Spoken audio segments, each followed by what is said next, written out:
Hello, everyone, and welcome back again to the Black Mental Wellness Lounge, what I'm calling the Lounge 2.0.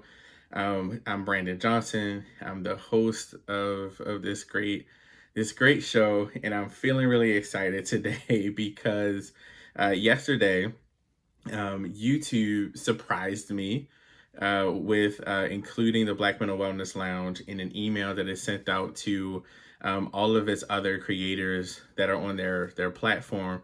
And so it was off guard.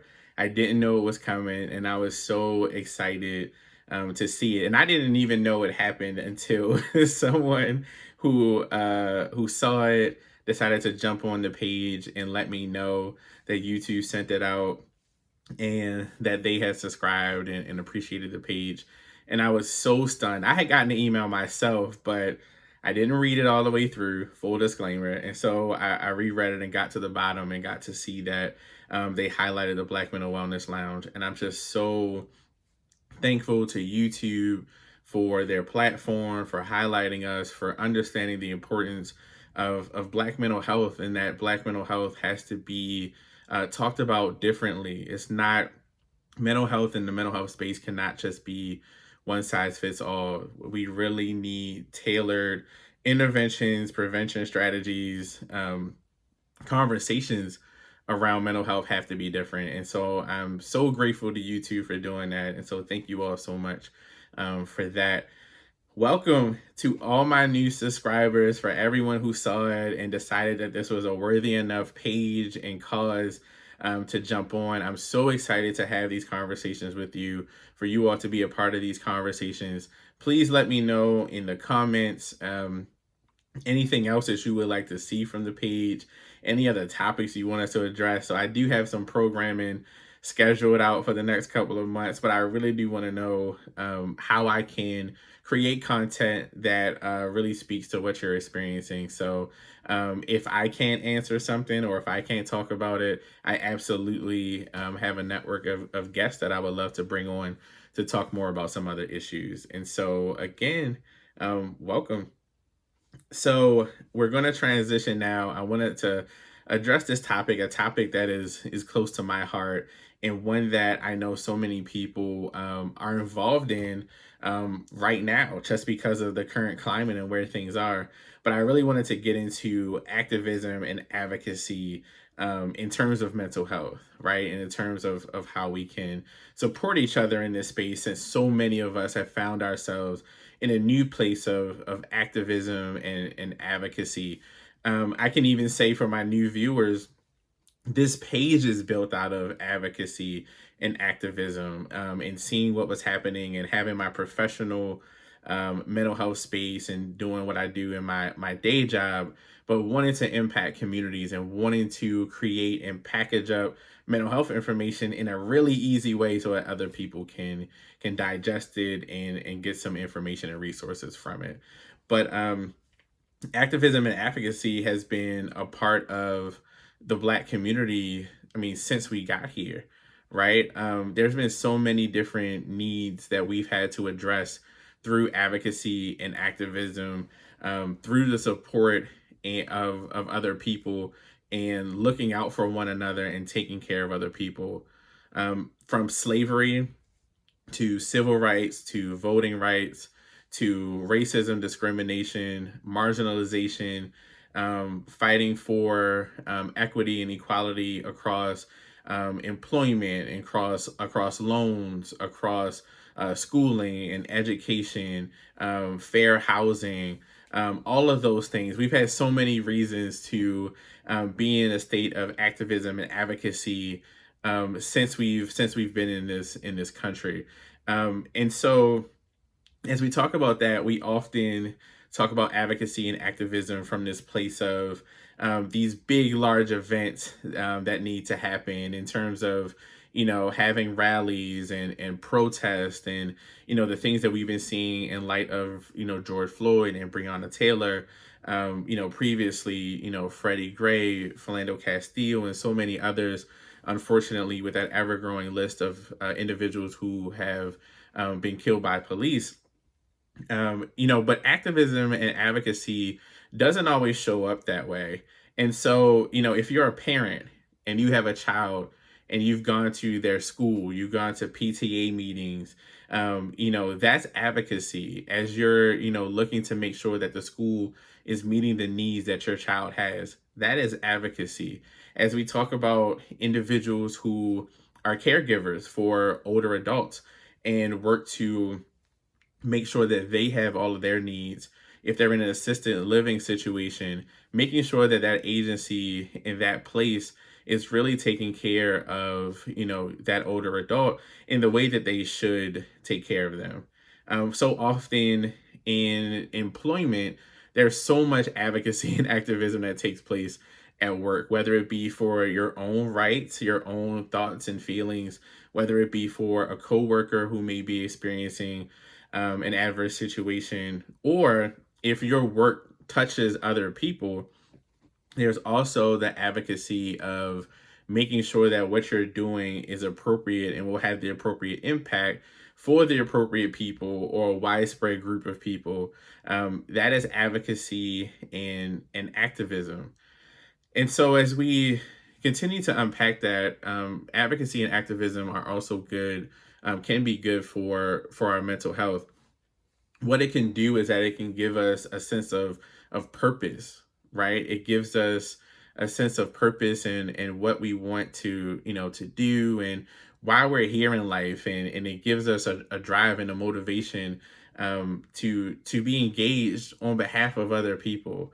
It also creates support systems. So many of us, if you're in and get into a specific area of activism or advocacy, you find like-minded people, right, who are, passionate about the same thing that you're passionate about, and so you're able to connect and talk to them as well, which really, really also helps. And it can also really give us some meaningful work and can help us to feel good and get a sense of joy about the work that we're doing. I At my church, the church that I attend here in Baltimore, I've definitely been blessed to have worked with youth for, I guess, around 13 years. I can't even keep up at this point, but I guess it's been about 13 years that I've worked with different youth here. And so you watch them graduate from college, go off and get married, and have kids and families of their own, and it's just an amazing thing to see, and it makes you, it makes you feel good, that and you hope that at some point you said or did something to them that has really impacted them, that made them feel that they were worthy of all the things that they wanted to get. And so, just in a nutshell, doing good does feel good, and so it is something that can really be of benefit to our mental health. Um, at the same time, though, advocacy and activism is heavy. There's a weight to it. There's a weight of being an advocate and looking out for the needs and desires and the rights of other people. We all have our own things and own challenges that we have to deal with and that we have to be present for.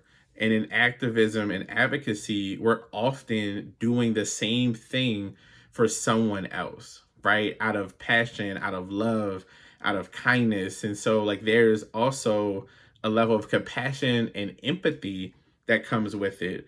So at a certain point, there could be compassion fatigue, like where you're, constantly like kind of giving and, hearing stories from other people and, galvanizing and working in those spaces, hearing people talk about and battling and fighting for families who have had someone in their family be a victim of police brutality or be murdered by the police. Like hearing them talk about their engagement with these families and how heavy it is tough work. It is hard. It is a difficult thing to do. And so there is an extra weight for that as well. And so we've even looked at some information from Black college students, right, across the country. And so one of the things that, some people found was that in political advocacy, that Black students on campus, when they were fighting for other people's rights and being really active, maybe participating with like the Black Lives Matter movement and really kind of pushing equity and moving those things forward, fighting systemic racism, that they found that oftentimes they were then targeted for their activism and advocacy in that space. And so it brought on depressive symptoms, it brought on anxiety and those other challenges, because now they feel in danger for fighting for their equal rights, which is a really tough thing to consider. Many of us who have worked in work environments also know that while you're fighting and doing your advocacy and activism in the workplace and in a place of work, you're also battling this sense of professionalism, right? So many of us, and I'm sure many of you who are watching this, have had some experience at work where you're considered, the angry Black woman, or, like you're always complaining and, never happy, when really you're just fighting and really trying to push for things that will help other people or help yourself. Like you're asking for basic, human rights and equity, but there is, so many things around, how you're supposed to look, how you're supposed to talk, how your hair is supposed to be, when you're supposed to speak, and who in the chain of command you're supposed to say these things to. There's so much professionalism that gets in the way of us really being able to say, this is an issue, we need to address it, how do we collectively move this forward? And in doing that, you can be labeled, and it also deals with also creates other stress. And we've often seen that, and people who advocate, especially in their workplace, have and, in different studies have talked about the physical toll that it takes, that they feel tired, they feel fatigued, they feel stressed, and often, sometimes we'll have muscle aches and chronic headaches. And so like you're battling, these systems, you're dealing with things yourself, and it could be a heavy weight. So it's so admirable and so passionate and so awesome to watch people navigate that space. But I think it's also critical for us to think about how can we take care of ourselves as we're engaging in activism and advocacy out in these spaces. And so I want to provide a few strategies for how to do that. And if you all have any more, if I don't cover all of them, please throw them in the comment section. I would love to engage in some dialogue about that. But the first one I want to mention is connecting with those other people who are in that same work. So we mentioned that before, that it can create social systems, so social supports. Use those social supports. When you're stressed, when you're tired, connect with other people who may have experienced the same thing or who are fighting for the same cause. If you're at work, find a mentor, find someone who maybe might have some input that they can share and some experiences that they've gone through to help you navigate how to deal with those spaces. And so connecting and having those social supports is always critical, and it's always more impactful when you're connected to people who understand firsthand what you're going through. Second, I would say, is to strategize. So often we have things and we experience issues and find out about issues, and we dive in head first because we're angry, and rightfully so. We're upset, rightfully so. We're sad, we're frustrated, we're annoyed because a lot of the things that we experience and that we are advocating and fighting against aren't new things. Systemic racism is not new. White supremacy is not new. Fighting for the educational, advancement of our children, those fights are not new. Equal and affordable housing, not new. These are things that we have experienced throughout generations and that we're battling against still to this day. And so, as we deal with that, sometimes we just, out of emotions that are valid, that are real, that should really be considered, sometimes, we may not have the step back to strategize and figure out what's the best way to tackle this? How can I get other people with me? How can we make this an organized movement?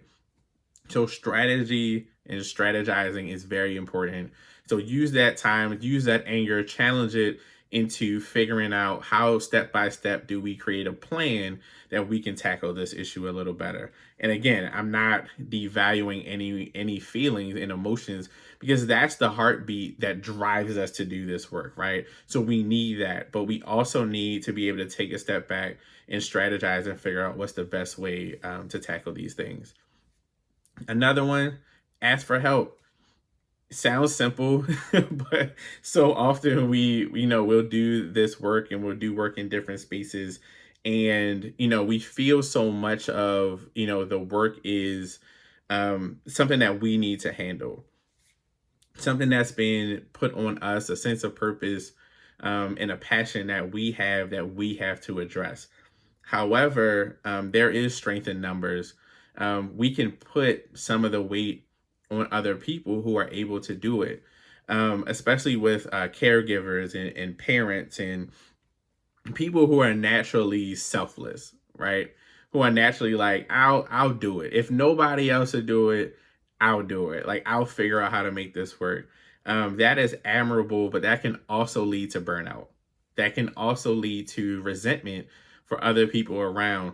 I feel like there's a phenomenon, that happens where, we get so caught up in all the things that we have to do that we feel like if anybody's around me, they have to be able to look at me and see that I'm carrying this weight. They should be able to see me hunched over, see the weight on my back, and be able to say, this is a lot. Like, do you need help? Do you want me to reach in? Do you want me to tag in and do some things for you? However, I think the reality of the situation is that we all are carrying different weights on a day-to-day basis. Humans are complex. There are so many different pieces to our existence that operate at the same time. And sometimes where it might not seem that my weight is as heavy as yours, it's heavy enough that I can't naturally see your weight or just how heavy it is.